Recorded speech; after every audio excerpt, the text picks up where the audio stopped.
adversaire. Alors, ou Pape ou Crépin, mais j'aimerais bien entendre Crépin là-dessus. L'équipe du Soudan, c'est une équipe de joueurs en exil, puisque depuis 2 ans et demi, il y a un conflit à l'intérieur du pays. C'est quand même pas simple de jouer comme ça, loin de chez soi, loin de ses familles.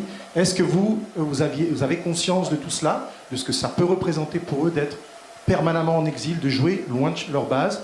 Et quel regard vous portez sur ça? Le fait d'être une équipe nationale qui porte les couleurs d'un pays, loin de chez elle. Les 2 principaux clubs jouent actuellement dans le championnat rwandais. L'an passé, c'était en Mauritanie. Merci. Alors, c'est le coach qui va répondre à la question. Après, on passera aux joueurs plutôt. Merci. Bonjour. Je pense que c'est une question un peu délicate.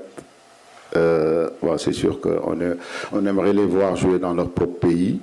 Mais maintenant, les choses sont comme ça. Moi, en tant que coach, je préfère parler tout ce qui est footballistique, tout ce qui est plus sport, que rentrer dans d'autres choses que ce n'est pas mon domaine du tout. Vous pouvez vous mettre dans leur peau, le fait de jouer en exil comme ça, c'est pas simple.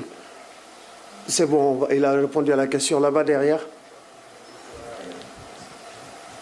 Bonjour, Yassé Sam de RFI. Ma question est pour Crépin.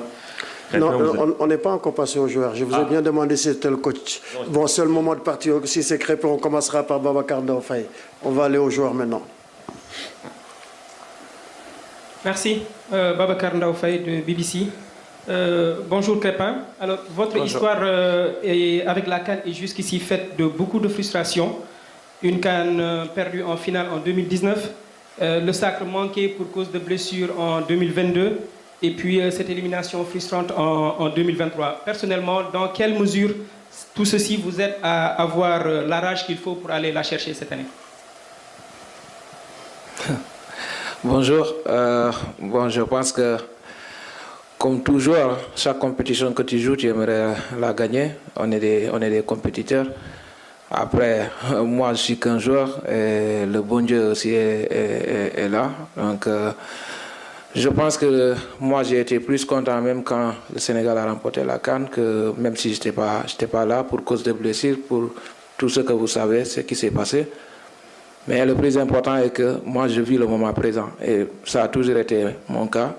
Et j'espère que, voilà, cette année, on sait que ça va être difficile, mais le plus important est que je me suis préparé comme il le faut.